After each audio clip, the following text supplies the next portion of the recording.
本期講的是我們的世界風水日本系列。喺我嘅心目中，東京就係日本。咁其實喺東京塔下邊咧有好多浪漫嘅故事啦。對啊，好似鐵塔下的浪漫。德川家康將佢7個屍骨放喺呢個北斗七星嗰度咧，形成咗一個怨氣嘅結界，將日本得到操控。西北位係代表咩啊？強壯、犀利、熱血。點樣通過呢啲虛嘅嘢咧，令到我哋更加開心咧？日本做咗啦已經。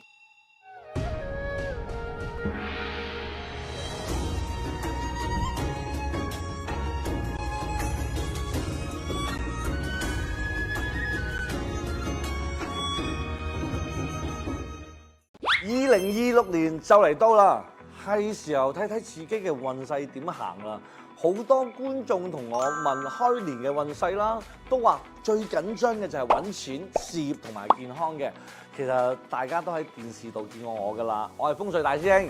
之前咧喺通靈之王而攞咗冠軍啦，亦都做過超能力學院嘅導師。同好多嘅學員一齊去突破自己嘅界限，正因為係咁啊，我更加明白點樣可以用到玄學去幫到大家實實在在咁解決問題嘅。八字唔係為咗認命，而係幫我哋每一位去認清自己嘅運數同埋能量。邊段時間行財，邊個方位利事業，點樣去調健康，我都喺我課堂逐一為大家拆解，仲會教你道法術器去提升運勢，等你可以自己幫到自己，亦幫到身邊嘅至親。你可能會驚我冇基礎喎，點跟得上學習呢？放心啦，我教過唔同年紀、唔同背景嘅學員。由電視節目到線下課堂，我最識嘅就係將複雜嘅內容做到最簡單化嚟教俾大家，等你可以好輕鬆咁上手。新嘅一年行出自信同埋底氣嘅。如果你都想新嘅一年咧把握運勢，活出更順嘅節奏咧，歡迎 WhatsApp 我嘅助手，了解課程同埋報名嘅詳情。WhatsApp 嘅 number 係59303416。祝大家喺新嘅一年行運行到腳趾尾。Hello， 大家好，我係風水。Hello， 大家好，我是子耀師兄啊。這一期節目我真的很開心啊。點解？因為我有很多問題想問你。係。因為我們本期講的是我們的世界風水日本系列。日本咧，其實我哋之前講過嘅，嗰期咧都好多人收睇，因為嗰期咧我哋講咗成個大日本嘅大格局格局叫做倒騎龍格。沒錯。但係其實講真啦，好多人話去日本，佢哋覺得最深印象嘅地方都係離唔開一個城市啫。東京 Tokyo 係啦。咁啊呢一期咧，我要深入咁講下東京嘅風水。喺我嘅心目中，東京就係日本。那師兄啊，其實我第一次去日本旅遊呢，也是去的是東京。OK， 我就第一站就是跟着導遊嘛，他就帶我去到那個東京塔下面拍照。係，沒有感覺到很熱，到底是什麼原因呢？所有嘅塔咧，你要知道誒，佢點解會有陰氣咧？因為好多時候塔係攞嚟鎮壓，或者係我哋去供奉一啲祖先，或者供奉啲骨灰嘅地方嚟嘅，所以會覺得有少寒。咁其實喺東京塔下邊咧，有好多浪漫嘅故事啦。對啊，鐵塔下的浪漫。好似我哋中意嘅 J Show 啦，五月天啦，喺嗰度唱一首歌。說好不哭。係啦，因為太感動啦。沒錯，佢嗰度唔好喊啱嘅。咁咧，如果係從塔講起咧，我覺得又未免講東京風水個格局弱咗啲。咁如果講到一個大城市嘅格局嘅話咧，離唔開好似我哋講中國嘅風水咁樣嘅。事實上，先從龍脈講起。龍脈，中國龍脈，北贛龍、中贛龍、南贛龍。哎呀，好叻啊你！日本是不是也是一樣？日本都係3條龍脈。哇，這麼厲害！係啦，咁啊有山，有海，有連綿不斷嘅呢啲聳立嘅風源嘅時候，都要有龍。當然啦，我相信大家最富士知道，山啦，哇，冇錯啦，通靈啦，係一條龍脈從富士山嗰邊過到去東京。第二條咧，從北海道嗰度連綿不絕去到東京。第3條從福島嗰邊不斷嚟到東京。呢3條龍脈集齊咗喺成個日本嘅東南方。咁啊匯聚喺東京都呢度。咁你話誒點解以前咁多年佢唔係成為首富嘅，原先唔係噶嘛，京都嚟噶嘛，原先嘅天皇都唔喺嗰度噶嘛。東京都咧，佢一開始佢唔係叫做東京，佢叫做江戶城。江戶城係啦，江戶城裏邊咧，其實都係一個小漁村嚟嘅啫，並唔出名嘅。直到一個人嘅出現，呢個地方江戶城先可以出名。誰呢？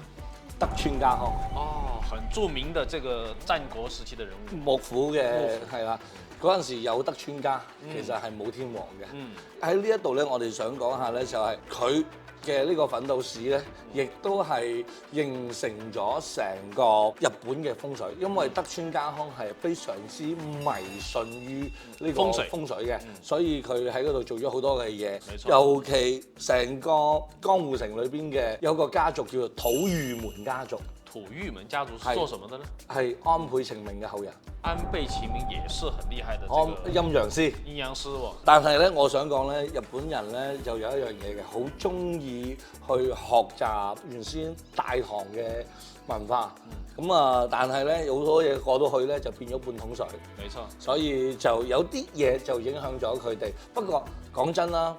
佢哋嗰個農物同中國嘅農物比，邊夠咁大咧？係咪先？力量可能沒有那麼足。冇錯啦，所以呢個農物嘅趨勢，令到呢個東京都喺明治維新之後咧，即係跳出咗國際，成為咗所有人見到嘅核心，係經歷咗好多嘅時代嘅改變嘅。你啱先講嘅一個最出名嘅呢個東京塔咧，我可以用佢作為一個例子，同佢講下佢嘅重要性。好啊。我哋大家都知道啦，我哋所有嘅地咧有1、2、3、4、5、6、7、8、9，叫做3年9運嘅。東京塔佢成立嗰個日子咧，我覺得好重要，叫做1958年。1958年是幾運嘅時候呢？五運。五運嘅時候。你知唔知五行屬咩㗎？我猜屬土。唔好用猜，係真嘅。就是屬土。就係屬土嘅。喺呢個五行屬土嘅運裏邊咧，東京塔嘅顏色你知唔知咩顏色啊？紅色啊，我看過啦嘛。冇錯啦，因為火能夠生土。我同你講，1960年之後，東京有咩事啊？新幹線出嚟咗，起飛，經濟起飛，跟住經濟起飛。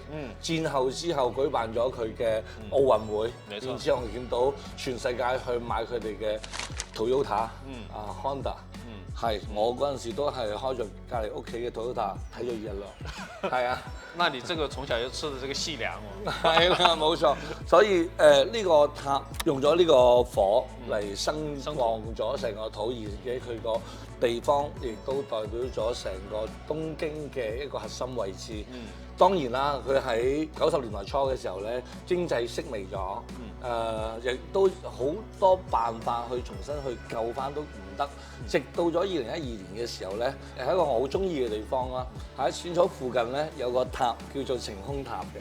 那這兩個塔有什麼區別？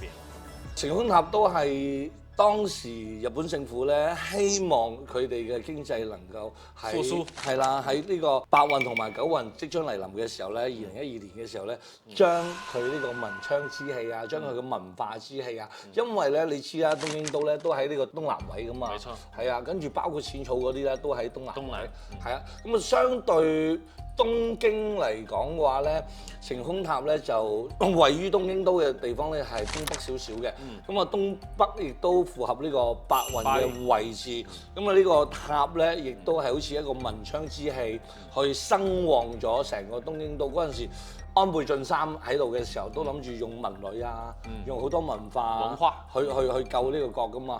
但是師兄啊，之前我去日本嘅時候，我聽別人說，本來原本的都城是在京都，係。那為什麼日本人會選擇把他的這個首都遷往東京呢？好啦，我哋呢個咧就要真係不得不從德川家康開始講起啦，因為咧當時你要知道豐臣秀吉係好大嘅一個大名啦，包括織田信長都係啦。德川家能夠去掌握呢個世代，其實佢就叫做復設咗喺呢度嘅。跟住通過好多嘅風水嘅改造啊，通過好多嘅努力啊，通過佢一系列嘅一啲變化啊，佢將呢個江戶城咧慢慢通過風水又好，政治又好，文化又好，經濟又好，調整成為咗成個日本嘅重地。因為咧，日本經過呢個明治維新咗之後咧，好多嘅嘢佢開始面向呢個世界。東南嘅呢個位置，佢亦都代表入同埋出，佢需要佢進入貿易，係啊，進入好多嘅貿易啦，亦都好希望輸出佢好多嘅文化啦。所以東南呢個點就起咗轉承起合嘅一個作用啦。重點。德川家康呢個家族咧，佢係同其他人唔一樣㗎。佢哋咧好中意拜嘅一個偶像級嘅人物咧，叫做平將門。平將門。平將門。平將門。平將門係一個點樣嘅人嚟嘅咧？佢係日本歷史上唯一一個係反帝係嘅一個首領嘅一個部族嚟嘅。咁咧就你知啦，德川家康佢係一人之下嚟噶嘛。其實嗰陣時佢係將天皇係架空咗嘅。事實上佢係反帝，佢想自己攞住所有嘅嘢嘅，冇錯啦。要挾天子嚟號令天下嘅。咁咧佢嗰陣時就希望我亦都好似平將門咁樣去將呢個日本得到咗一個操控，然之後咧佢就用咗一個辦法，將平將門嘅呢個屍骨嘅所有部位分成咗7個地方，埋藏咗喺江戶城嗰度，跟住嗰度咧有7個神社。嗰7個神社個神咧，如果你打開地圖嚟睇，佢係一個北斗七星嚟嘅。哇，那這個很厲害哦！用這個人的屍體，相當於把它分散在不同的角落。冇錯，跟住將佢嘅呢7個屍骨放喺呢個北斗七星嗰度咧，形成咗一個怨氣嘅結界嚟統治住成個皇權。所以嗰陣時皇帝所有嘅嘢其實聽翻德川幕府嘅。咁呢個結界喺成個日本從戰國啊到明治時期咧，咁啊明治天皇咧啱啱明治維新完咗之後咧，唔係即刻將日本嘅首都咧擺咗喺東京嘅，係後尾慢慢破咗呢一個地方，先開始搬去嗰度嘅。咁因為佢知道我都開始明治維新啦，我開始變革啦，我開始要去貿易啦。東京呢個地方好重要，咁我要去改變呢個問題，咁我首先要破呢個局。佢從破呢個局嘅時候咧，佢擺咗本願寺同埋靖國神社、皇居以及同埋幾個陵園咧，形成咗一個叫做圓圈。即係等於你知㗎啦，圓圈就等於係把刀嚟嘅，把它破掉，破咗呢個北斗七星先。咁啊，呢個其實都係相對嚟講比較弱一啲嘅，因為佢仲未係去到叫做動骨去傷筋嘅時候。喺講新加坡風水嘅時候咧，我哋話大家好驚新加坡嘅風水被破咗嘅嗰個點喺邊度咧？係新加坡開始起地鐵嘅時候。地鐵挖地下的這個龍脈係穿牆破土，所以咧將呢個新加坡嘅硬幣，我而家好似身上有一粒，有一個八卦，係啊，唔好攞出嚟啦，係我已經揞咗其他嘢出嚟啊。咁咧就係去保護呢個新加坡嘅。咁日本好出名嘅一個線路叫做山手線。山手線，我做過這趟地鐵。咁呢趟地鐵咧係一個好特別嘅嘢，佢係一個圓圈嚟嘅。哦。係啊，佢啱好就將所有嘅神社7個地方係啦，形成咗一個圈圈，全部包咗起嚟，好似我哋中國嘅一個先天物品，太極，把它這個鎮壓住了，冇錯啦，七星的力量。通過呢一個圈圈咧，去破晒原先嗰個北斗七星怨氣嘅結界，形成咗一個新嘅結界。從山手線起咗之後咧，其實成個天皇其實就喺日本咧就坐正咗。所以聽師兄講了這麼多有關於東京啦，古代的明治維新，或者說這個風水鬥法，那其實我作為一個剛去東京的人呢，很嚮往這種什麼秋葉原啊，什麼二次元的一些東西。那為什麼東京這個城市裡面也會孕育出這麼奇葩、這麼有意思的？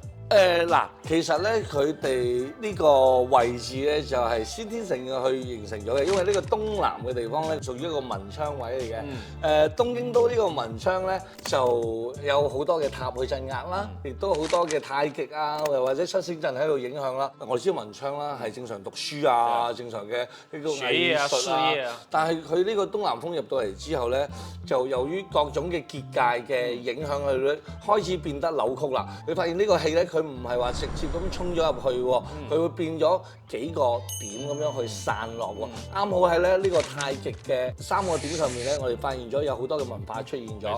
因為第一個咧，我哋要熟悉嘅咧就係上野附近嘅秋葉原啦。秋葉原咧啱好係喺山手線嘅呢個圈嘅右上方。呢個右上方咧，佢屬於咩咧？屬於山手線嘅東北位。東北位咧，係叫做艮卦，亦都代表咗少男少女嘅嘢嚟嘅。哦，很多年輕人。係啦，佢呢個風咧一過到嚟之後咧，喺個七星陣啊同埋呢個太極影響之下咧，會扭曲啦，係冇錯，一扭曲咧，去到呢個上面個位，年輕人嘅位，去到少男少女中意嘅文化，咁係乜嘢咧？咁自然就係一啲叫做眼睛大大啊，好得意啊，卡哇伊啊，係啊，我哋見到手塚治虫啊，我哋知啦，叫做鐵臂阿童木啊，佢嗰陣時幾中意，後尾去到藤子不二雄嘅時候，哆啦 A 夢，對，哆啦 A 夢，原先咧都係啲好卡哇伊，眼睛大大，跟住咧好靚，跟住咧慢慢。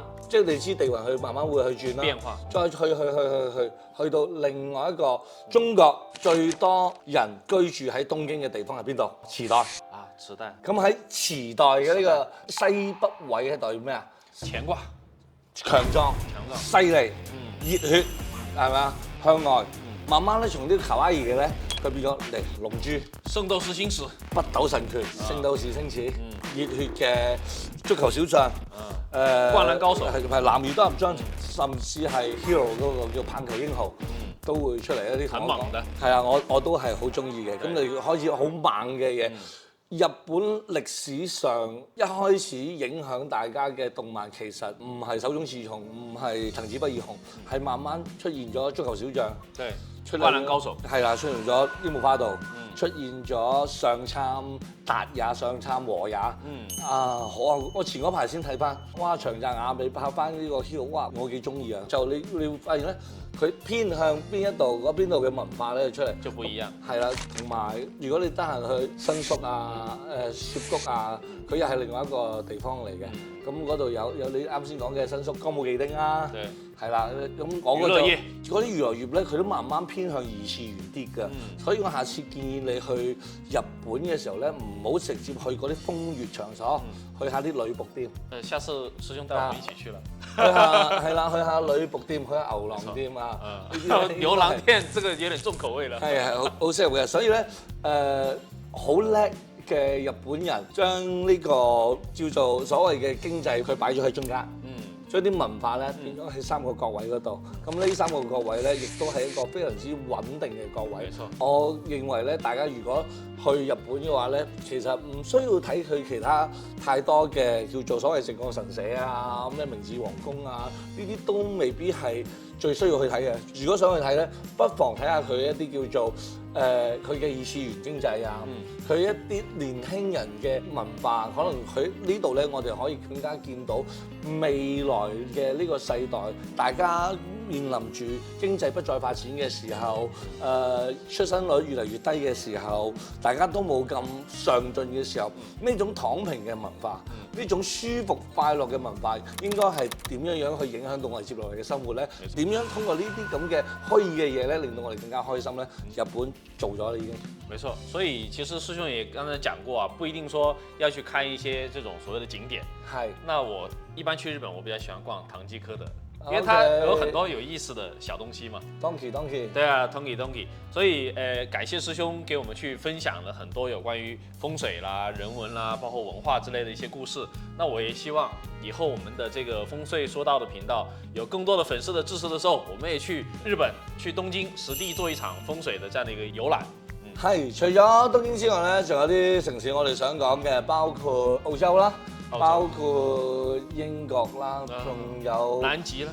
冇，同埋成個歐洲啦，都好多嘢值得我哋去講下。用我哋中國嘅傳統風水文化去解釋一下全世界唔同地域或者唔同重要城市，佢哋可能未必係講風水，但可能佢哋處處都係風水嘅道理出嚟。是的，好，那感謝師兄的分享。那麼如果大家還想聽什麼城市的這個風水，也歡迎大家去評論留言。當然，你也可以添加我們的 WhatsApp 去和我們的助理聯繫，報我們師兄的中華智慧大講堂。好，我們本期節目時間差不多，下期節目再見。福生無量天尊。進入咗九紫離火，我發現我哋而家處在一個百年未有之變局。每個人都有佢自己生活嘅問題，財運、姻緣、家庭以及健康。面對呢個命運嘅十字路口嘅時候，自己唔知點樣去選擇，或者亦都唔知自己可以做出乜嘢嘅努力。